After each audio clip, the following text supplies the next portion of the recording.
রাজশাহীর ঐতিহ্যবাহী গরম গরম পুরি, গরম গরম মিষ্টি।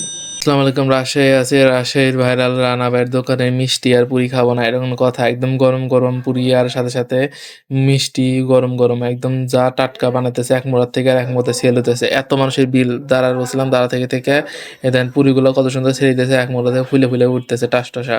আমার দেহে বাল ঠেকানো ছিল, হারে এই পুরিটাই তোকে এটা খামো, এইটা যে কোন খামো আমার মনের ভিতরে টুন করতেছে। আর এই মোড়া দেখেন, এক মোড়া থেকে ছানা একদম অরিজিনাল যে ছানা আছে, ছানার যে মিষ্টি এই দেখেন কত সুন্দর দিয়ে দিছে এক মোড়ার থেকে, একদম লাইভ একদম সরাসরি সবাই সামনাসামনি দেখে খেয়ে পারবেন।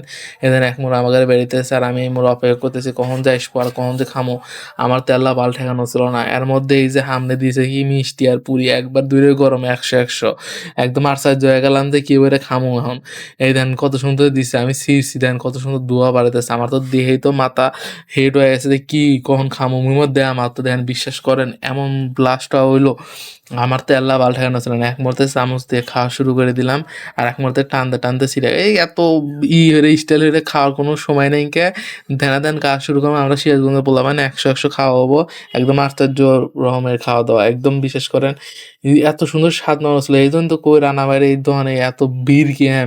এই যখন খাইতেছি আর দেখতেছি আর বোনাদের এত মানুষজন, আর আমি তো খাইতেছি আর দেখতেছি এত যে স্বাদ নায়ন হইতেছে। যারা যারা রাজশাহী আসবেন অবশ্যই এটা খাওয়ার চেষ্টা করবেন, এবং যারা যারা চেনেন না তাদের জন্য বলতেছি রানা মিষ্টান্ন ভান্ডার একদম জেলা পরিষদের একদম মিলনের পশ্চিম পাশেই আসবেন। আসসালামু আলাইকুম।